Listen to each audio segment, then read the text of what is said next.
Ambassador Zixth of the Galactic Confederation had witnessed many first-contact scenarios throughout his distinguished career. The gentle Etherians with their crystalline cities, the wise mollusk collective with their vast underwater civilizations, even the militant Shard Empire with their geometric warships. But nothing, absolutely nothing, had prepared him for this. The sensor readings made no sense. The approaching vessel was impossibly massive, stretching nearly 40 kilometers from bow to stern. Its hull appeared to be a patchwork of different materials and technologies, as if someone had taken debris from 1,000 different ships and somehow forged them into a single, terrifying whole. Weapon ports dotted its surface like the eyes of some primordial beast, and energy signatures indicated power output that rivaled some small stars.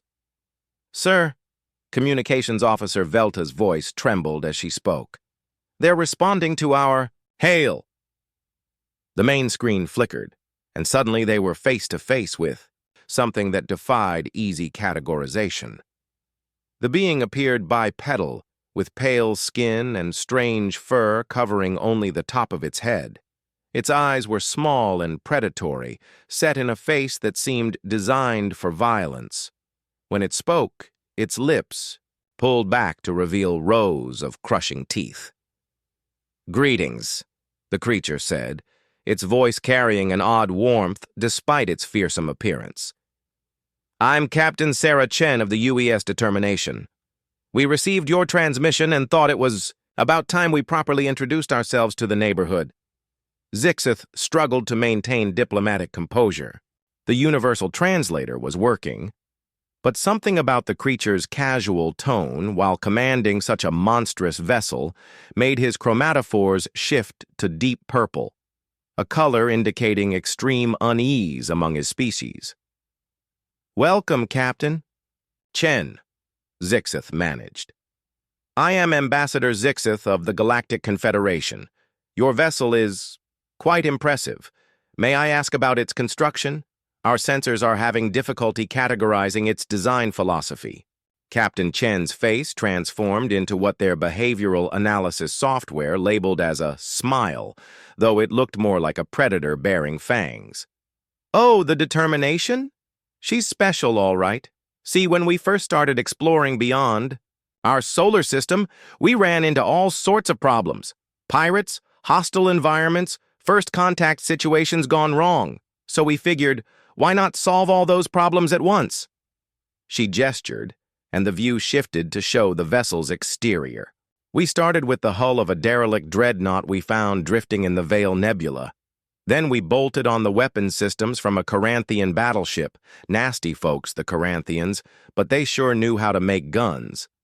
The shield generators came from a Voidwalker fortress ship, and the engines are actually a hybrid of 7 different FTL technologies we've encountered." Zixith's translator nearly overloaded trying to process the implications. You salvaged technology from multiple civilizations and integrated it into a single vessel? Salvaged, traded, won in poker games, liberated from pirates who were using it to hurt innocent people? Captain Chen shrugged. "Humans are pretty good at making things work together that probably shouldn't. It's one of our better traits, actually." Navigation Officer Krilp whispered urgently in Zixith's ear. "Sir, our databases show records of several of those civilizations. The Corinthians were a warrior race that conquered half a sector before vanishing mysteriously. The Voidwalkers were considered unstoppable until they simply disappeared from the galaxy 3 centuries ago." "Your species encountered the Corinthians?" Zixith asked, his voice rising an octave. "Our records indicate they were eliminated by an unknown force after terrorizing 17 systems." Captain Chen's expression grew more serious. "Yeah, we ran into them about 5 years ago. They were enslaving populations in the Outer Rim using some kind of neural control technology. Nasty stuff. We had a long conversation with them about the ethics of forced servitude." Her smile returned, but this time it was sharp as a blade. "They were very resistant to changing their ways at first." "And the Voidwalkers?" "Pirates," she said simply. Really, really effective pirates with ships that could phase in and out of normal space, made them nearly impossible to catch, nearly. She paused. They had some interesting ideas about property rights that we helped them reconsider. The bridge fell silent except for the hum of life support systems.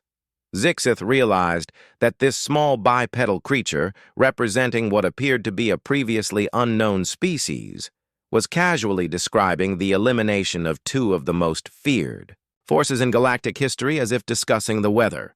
"Captain Chen," Zixith said carefully, "your species appears to have encountered significant resistance during your expansion into galactic space. How did you overcome such challenges?" The human's expression softened slightly. "Look, Ambassador, humans don't pick fights. But we've learned something important during our time out here. The galaxy has a lot of bullies in it. Species that prey on the weak, that take what they want because they can, that spread suffering wherever they go." She leaned forward, and her eyes hardened. "We've also learned that bullies only understand one language." She gestured again, and the screen showed weapon ports opening across the Determination's hull.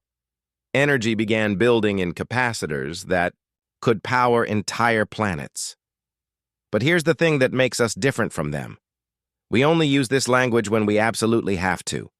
Every piece of salvage on this ship came from someone who was hurting innocents. Every weapon we've claimed was pointed at peaceful worlds. Every technology we've adapted was being used to cause suffering. Captain Chen stood, and despite her small stature compared to most galactic species, her presence seemed to fill the entire communication channel. The Determination isn't a ship built for conquest, Ambassador. She's built for justice. She's built to make sure that the strong can't prey on the weak anymore. She's built to ensure that when good people call for help, something scary enough to make the monsters think twice comes to answer.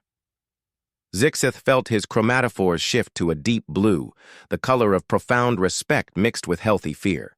"And what are humanity's intentions regarding the Galactic Confederation?" "Same as with anyone else," Captain Chen replied.